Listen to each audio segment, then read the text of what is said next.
은혜의 월요일 아침입니다. 오늘도 우리가 이 아침 할 수 있는 것은 두 손을 높이 들고 마음을 활짝 열고 하나님을 찬양하는 것입니다. 하나님을 찬양하는 자들에게 역사하셔서 우리에게 승리를 허락하시고 새 일을 행하실 주님을 기대하며 나아가는 바로 오늘 이 시간이 되기를 바랍니다. 오늘 우리에게 주시는 하나님의 말씀을 함께 보도록 하겠습니다. 오 여호와여, 나를 악한 사람들에게서 건져내소서. 나를 폭력을 행하는 사람들에게서 보호하소서. 그들은 마음에 악한 계획을 세우고 날마다 모여서 싸움을 일으킵니다. 그들이 자기 혀를 뱀의 혀같이 날카롭게 만들었으니 뱀의 독이 그 입술 아래 있습니다. 오 여호와여, 악인들의 손에서 나를 지켜주시고 내 발을 걸어 넘어지게 하려는 폭력을 행하는 사람들에게서 나를 보호하소서. 교만한 사람들이 덫과 올가미를 숨겨놓고 내가 가는 길목에 그물을 쳐놓았으며 나를 잡으려고 함정을 파놓았습니다. 내가 여호와께 주는 내 하나님이라고 했으니 오 여호와여, 내 부르짖는 소리를 들으소서. 오 주 하나님이여, 내 구원의 힘이여, 주께서 전쟁의 날에 내 머리를 덮어주셨습니다. 오 여호와여, 악인들이 바라는 대로 허락하지 마소서. 그들의 계획이 성공하지 못하게 하소서. 그들이 높아질까 두렵습니다. 나를 둘러싼 사람들의 머리에 그들의 입술이 담은 그 음모가 덮치게 하소서. 불타는 숯불이 그들에게 떨어지게 하소서. 그들을 불 속에 깊은 구덩이 속에 던져 다시는 일어나지 못하게 하소서. 욕하는 사람들이 그 땅에 서지 못하게 하시고 폭력을 행하는 사람들에게 악이 따라가게 하소서. 여호와께서 고난당하는 사람들의 사정을 변호하시고 가난한 사람들의 권리와 이익을 보장해 주시는 것을 내가 압니다. 분명 의인들은 주의 이름에 감사를 드리고 정직한 사람들은 주 앞에서 살 것입니다. 1절부터 3절까지의 말씀을 한 번 더 읽어보도록 하겠습니다. 오 여호와여, 나를 악한 사람들에게서 건져내소서. 폭력을 행하는 사람들에게서 나를 보호하소서. 그들은 마음에 악한 계획을 세우고 날마다 모여서 싸움을 일으킵니다. 그들이 자기 혀를 뱀의 혀같이 날카롭게 만들었으니 뱀의 독이 그 입술 아래에 있습니다. 1절부터 3절까지의 말씀을 읽어만 봐도 다윗이 어떠한 고통과 아픔과 어려움 가운데 있었는지 우리는 짐작해 볼 수 있습니다. 주기도문을 보게 되면 다만 악에서 구하옵소서라는 문장을 우리가 떠오르게 됩니다. 이 문장을 우리가 다시 한번 이 기도문을 우리가 다시 한번 생각할 때에 우리의 삶의 현실 가운데 날마다 이 악, 어두운 영의 공격, 이 부분은 늘 우리의 삶 가운데 우리를 따라다니게 될 것이다 라는 것을 우리는 인정하지 않을 수 없을 것입니다.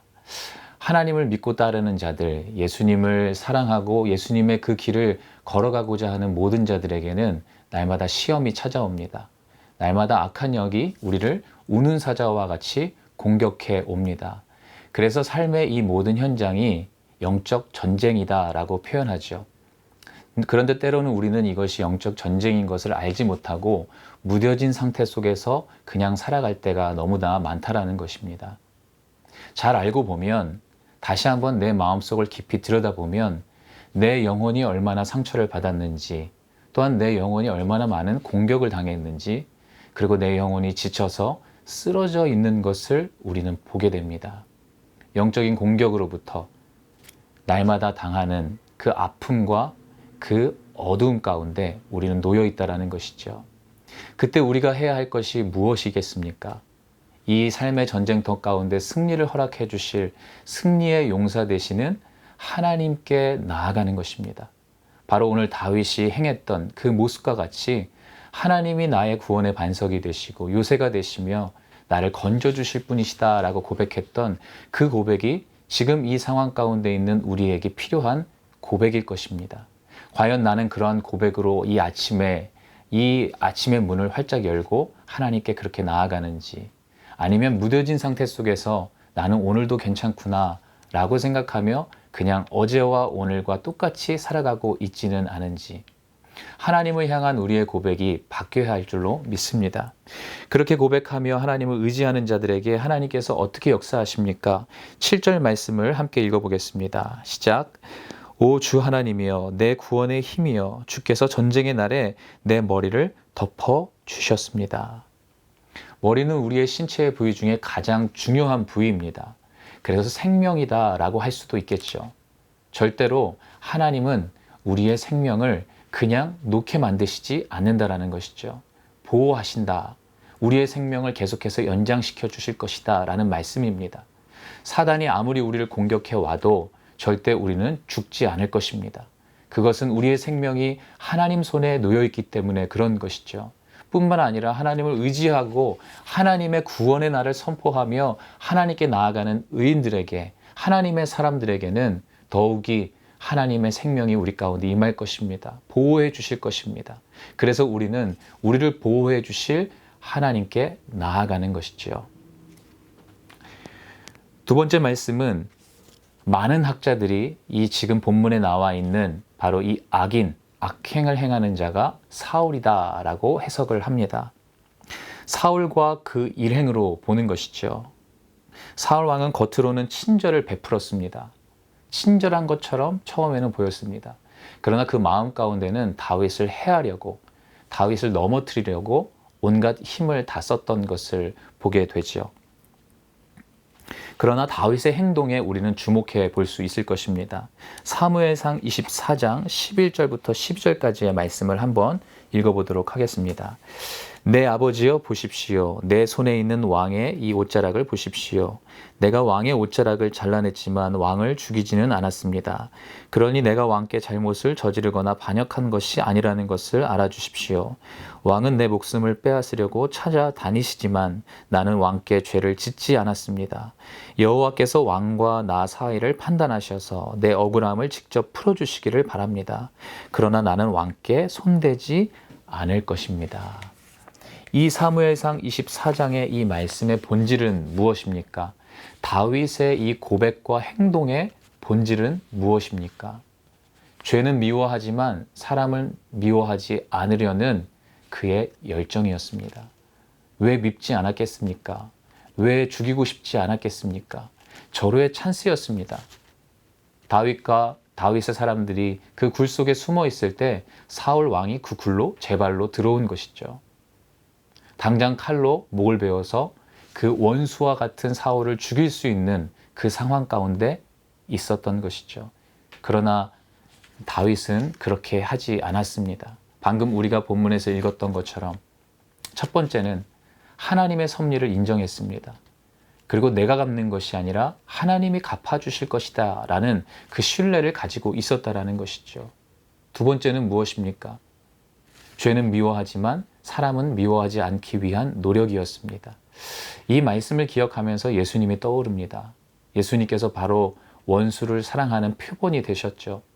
예수님을 미워하고 또 예수님을 욕하고 침뱉고 예수님의 그 옆구리에 창을 꽂아서 물과 피를 쏟게 했던 그 병사들을 주님께서 용서하셨죠.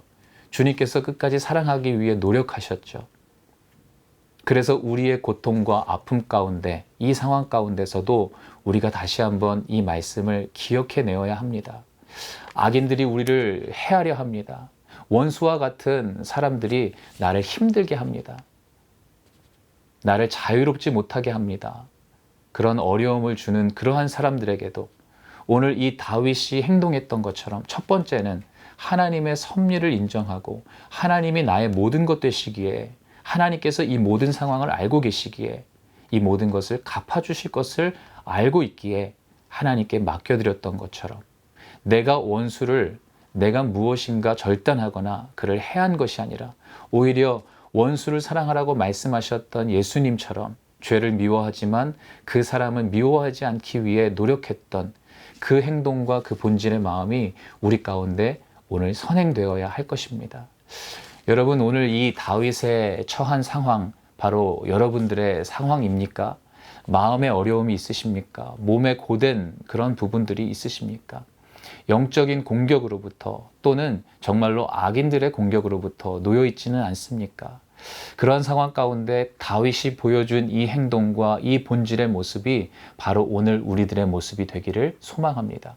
그렇게 했을 때 비로소 하나님의 구원과 하나님의 생명을 더 깊이 우리는 경험하게 될 것이고 하나님이 우리를 보호하고 계시다라는 것을 다시 한번 깨달으며 나아가는 오늘 하루가 될 것입니다. 그 은혜의 자리 가운데 예수님이 초청하십니다. 나의 길을 따르라, 나를 닮으라, 나와 함께 하자라고 말씀하십니다. 그 은혜를 누리는 오늘 이 아침이 되기를 예수님의 이름으로 축복합니다. 기도하겠습니다. 하나님, 고난과 고통 가운데 또는 원수와도 같은 사람들로부터 받는 그 공격으로 인하여서 지쳐있는 나의 영혼, 지쳐있는 나의 상황 가운데 하나님, 절망하고 내 시선이 땅으로 떨어지는 것이 아니라 나에게 구원을 베풀어 주시고 나에게 진정한 승리를 허락하실 그 하나님께 시선을 올려드리며 하나님을 찬양하고 하나님께 나아가는 이 아침이 되기를 원합니다. 하나님이 나의 전부가 되시고 모든 것 되시기에 하나님이 모든 것을 알고 계시고 가장 좋은 길로 나를 인도해 주실 것입니다. 하나님, 내가 이 원수의 공격을 내가 스스로 갚으려 하고 복수하려 하는 것이 아니라 하나님께 맡겨드리고 하나님께서 행하실 수 있도록 하나님, 우리의 고백이 하나님을 향하여 있게 하여 주옵소서. 또한 예수님이 원수를 사랑하셨던 것처럼 죄를 미워하지만 그 사람을 미워하지 않기 위해서 날마다 내 마음 가운데 하나님의 말씀을 두게 하시고 우리의 시선과 우리의 마음이 오직 하나님께 고정되게 하여 주옵소서. 주님이 인도해 주실 것입니다. 공의로 다스려 주실 것입니다. 주님이 갚아 주실 것이고 가장 좋은 생명의 길로 우리의 삶을 인도해 주실 것입니다. 그렇게 행하실 주님을 찬양하며 예수 그리스도 이름으로 기도하였습니다. 아멘.